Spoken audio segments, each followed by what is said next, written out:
Your German last name may be older than the country you think it comes from.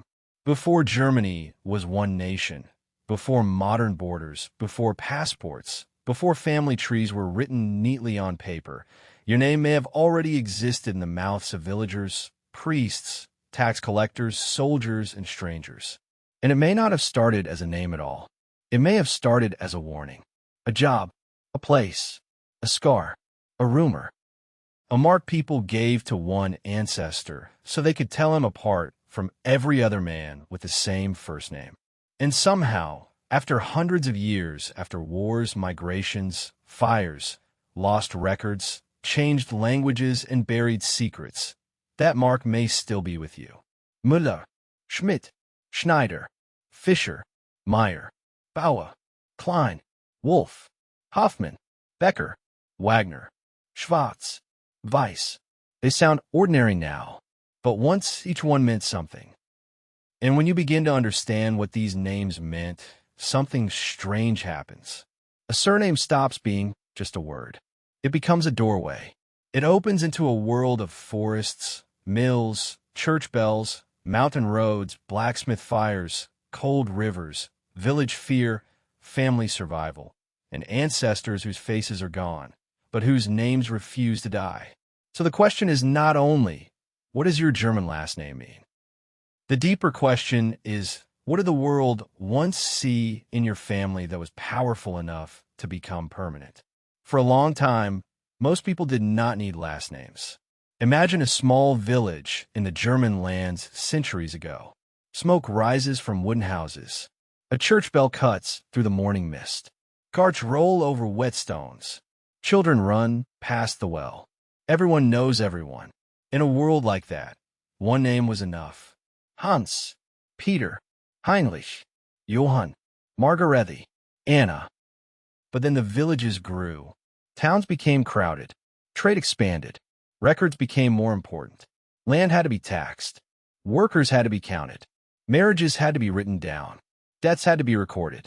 Debts had to be remembered. And suddenly, one name was not enough. Because there was not just one Hans anymore. There was Hans who worked at the mill. Hans who lived by the stream. Hans with the red hair. Hans who came from the hill. Hans who worked for the church. Hans who carried himself like a king, even though he was no king at all. So people began to add something extra. At first, it was just a description, a way to point at someone and say, that one, that Hans, not the other one. But over time, those descriptions hardened. They passed from father to son, from mother to child, from one generation into another. And slowly, the second name became a family name. This is why many German surnames feel so plain on the surface. They were born from real life. From work, from hunger, from land, from appearance, from status, from fear, from how one person was seen by the eyes of a village. And one of the strongest groups of German last names came from labor. Not royal labor, not beautiful labor, hard labor, the kind that left hands burned, backs bent, clothes stained, and lungs full of dust. Take the name Müller. It means miller. Today it may sound common, but in the old world, the miller was not small. The miller stood close to power because the mill turned grain into flour, and flour became bread. And bread meant survival. The person who controlled the mill stood between the harvest and the table. Every family needed him. Every hungry child depended on what passed through that wheel. So if your name is Müller, or in some cases changed later into Miller, your name may carry the echo of grinding stones, rushing water, sacks of grain, and the strange power of feeding a village. Then there is Schmidt, Smith, the blacksmith, a name born in fire. The smith shaped iron while others watched sparks leap like angry stars. He made tools, horseshoes, blades, hinges, nails, and pieces of daily life that held a whole town together. In a world of wood, mud, leather, and stone, iron was almost magical. The smith could turn raw metal into something useful, something dangerous, something sacred to survival. So a name like Schmidt is not just a job name. It is a fire name. It carries the sound of hammer against anvil, the glow of burning coals, and the image of a man standing close enough to flame to make the world obey his hands. Schneider means tailor. That may sound softer, but do not mistake it for weakness. Clothing in the old world was not just fashion. It was status. It was protection. It told people who you were, what you could afford, where you belonged, and sometimes where you did not belong. A tailor shaped how a person appeared before the community. He made the poor look decent, the wealthy look powerful, and the bride or groom look ready for the eyes of God and family. Fischer means fisherman. Weber means weaver. Becker means baker. Koch means cook. Wagner means wagon maker. Each of these names is a small monument to a task that once mattered enough to become blood memory. And this is the first revelation. Many people search their family name hoping to find castles, crowns, and noble blood. But often, the real inheritance is more powerful than nobility. It is endurance. Your ancestors may not have ruled the world. They may have kept it alive. They fed it, clothed it, built it, moved it, forged it, repaired it. And when history forgot their faces, it kept their work. But not every surname came from what a person did. Some came from where a person lived. And these names are different. They are not tools. They are maps. A name like Berg means mountain or hill. It may point toward an ancestor who lived near high ground, came from a place called Berg, or was connected to a hill that mattered in the old landscape. A name like Bach means stream. Wald means forest. Bush means bush or wooded area. Stein means stone. Bruck or Bruck may connect to a bridge. These names feel quiet, but there is something haunting about them. Because land remembers. Long after the house is gone, the hill remains. Long after the family leaves, the stream keeps moving. Long after the village changes its name, the stone, the forest, the bridge, the road, or the churchyard may still be there. So if your surname comes from land, it may be carrying a place your family once belonged to so deeply that the place became part of them. Think about that. A person could leave a valley. A child could cross an ocean. A record could be lost. A language could change. But the name still whispers, we came from the hill. We came from the forest. We lived by the stream. We stood near the bridge. We were known by the land. That is why German surnames can feel like buried maps. Some may point to villages that no longer exist. Some may point to farms swallowed by modern cities. Some may point to borders that changed hands so many times that the old identity became hard to trace. And still, the name remains. But some surnames are even more intimate. They do not point to a job. They do not point to a place. They point to the body. Klein means small. Gross means big or tall. Lang or Lang means long or tall. Kurz means short. Braun means brown. Schwarz means black. Weiss means white. Roth or Raka mean red. Jung means young. All means old. At first, these names may seem simple. Almost too simple. But look closer and they become unsettling. Because a physical detail that belonged to one person may have followed an entire family for centuries. Maybe one ancestor was unusually tall in a village of shorter men. Maybe someone had red hair that made people stare. Maybe someone wore dark clothes, had a dark beard, worked with soot, or lived in a house marked by the color black. Maybe someone was called young because he was the younger man among others with the same name. And then that detail became permanent. A body trait became a bloodline label. A village nickname became a surname. The eyes of strangers became part of the family identity. That is both beautiful and frightening. Because it means some surnames were not chosen. They were given. They were attached. They were spoken by others until they became official. And once a name entered the records, it could outlive the person who first carried it. But then there are names that feel older than human description.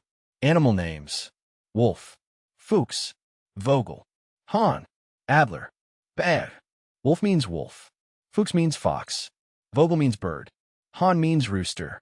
Adler means eagle. Bar or bear means bear. These names carry a different energy.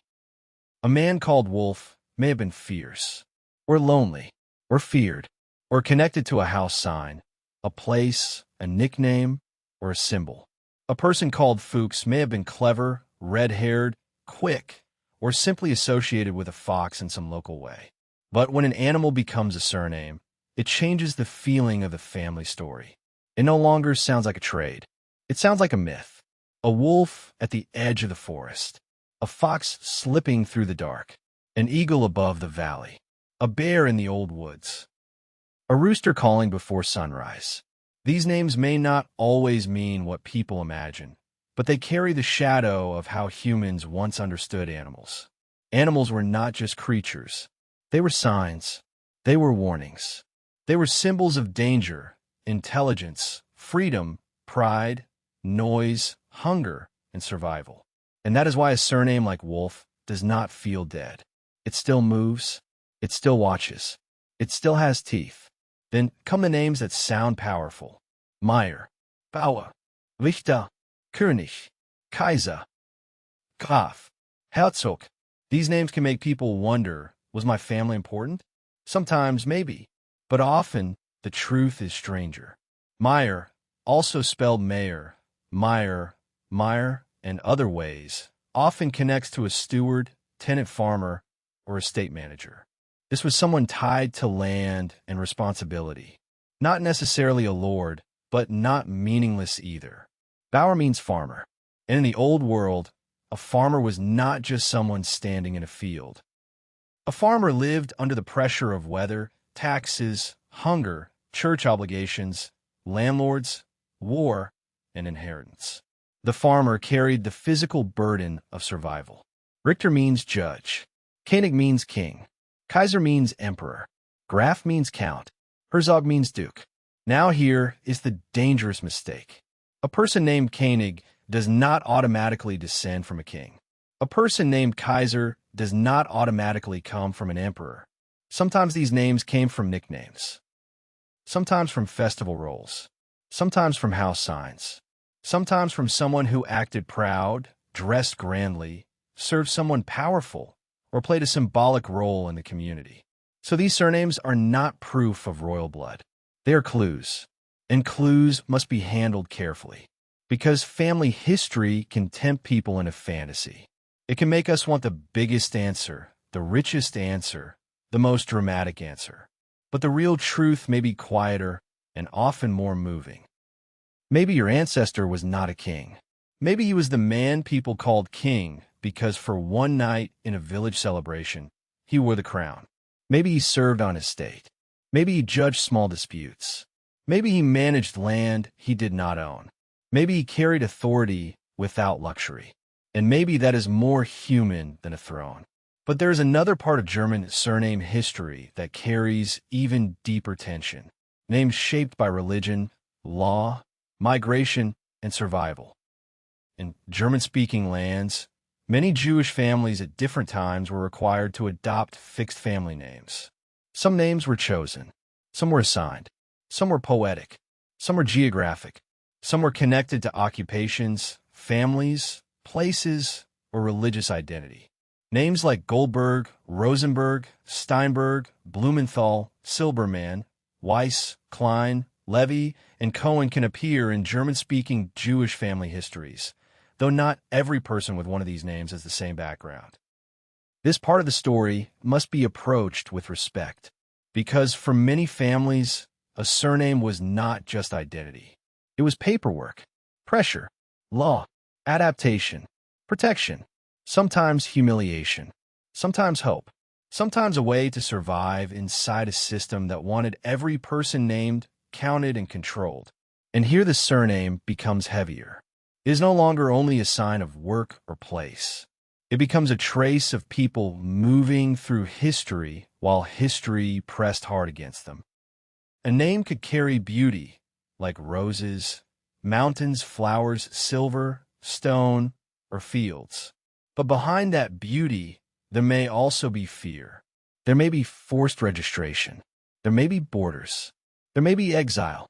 There may be the decision to keep a name, change a name, hide a name, or carry it proudly when the world made that dangerous. That is why last names can feel spiritual, because they hold the tension between the visible and the invisible. The word you see is simple. The life behind it may not be. And then, for millions of families, came the crossing. German names moved across oceans. To America, to Canada, to Britain, to Australia, to South America, to places where German sound were softened, translated, misunderstood, or deliberately changed. Müller became Müller, sometimes Miller. Schmidt became Smith. Schneider became Schneider, sometimes Tailor. Braun became Brown. Weiss became White. Schwarz became Black. Klein sometimes became small. Letters disappeared. Umlauts vanished. Pronunciations shifted. Clerks wrote what they heard. Children learned to spell names in new schools. Families adapted to survive suspicion, war, discrimination, or the simple pressure of fitting in. And this is one of the most emotional parts of the story. Because sometimes a name was not changed because people forgot where they came from. Sometimes it was changed because remembering openly was dangerous. Sometimes it was changed so a child would have an easier life. Sometimes it was changed because a new country demanded new sounds. But even when the spelling changed, the older meaning often remained underneath. Miller still points back to the mill. Smith still points back to the forge. Brown still carries Braun. White still carries Weiss. Black still carries Schwarz. The old name may be hidden, but it is not always gone. It is like a buried stone under a modern road. You may walk over it every day without knowing it is there. Now, this is where we must be careful. A surname meaning is not the whole truth. It is the first door, not the final room. A name like Berg may mean a hill, but it may also come from a village, a farm, a house name, or a family line connected to a specific place. A name like Wolf may be a nickname, an animal symbol, a place name, or something else entirely. A name like Meyer may have many regional forms and different local histories. So when you look up your German last name, do not treat the first meaning as the full story. Treat it like a candle in a dark room. It shows you where to begin. The deeper truth may be in old church records, immigration papers, marriage documents, burial lists, land registers, family letters, and the geography of the region your people came from. But even without all those records, the name still gives you something. It gives you a thread. And sometimes, one thread is enough to feel the pull of the past. Because your surname may be carrying the memory of a workshop, a riverbank, a winter field, a church gate, a forest path, a mountain village, a family trade, a forced law, a dangerous journey, or a moment when one human being was named by the world and that name never disappeared. That is the real power of German last names. They are not just labels.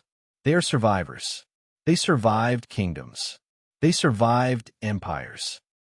They survived the Holy Roman Empire, the patchwork of German states, wars, border changes, migrations, ocean crossings, new languages, and new lives.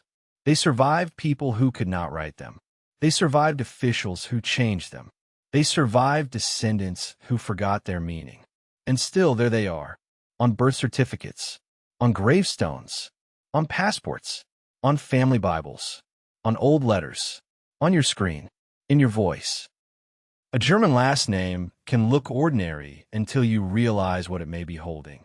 The dust of grain, the heat of iron, the silence of a forest, the cold shine of a river, the pride of a judge, the burden of a farmer, the cleverness of a fox, the fear of a wolf, the beauty of a rose mountain, the grief of leaving home, the courage of starting again. So the next time you hear a German surname, do not rush past it. Listen to it. Ask what it was before it became normal. Was it a job? A place? A color? An animal? A title? A wound? A disguise? A memory? Because your last name may not tell you everything, but may tell you where the mystery begins. And perhaps that is enough.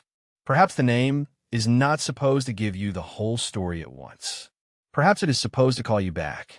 Back to the land. Back to the work. Back to the people whose faces are gone, but whose mark still follows you. And maybe, somewhere deep inside that name, Your ancestors are still speaking. Not loudly, not clearly, but in a whisper that has crossed centuries. We were here. We worked. We endured. We were named. And somehow, through you, the name is still alive. Now look at your own last name or the last name of someone in your family. Does it sound like a job, a place, a color, an animal, a title, or something stranger? Drop the surname in the comments, and let's see what story it might be hiding. And if you want more videos uncovering the hidden meaning behind old European names, forgotten bloodlines, lost villages, and the stories buried inside family history, subscribe, stay curious, and watch the next video.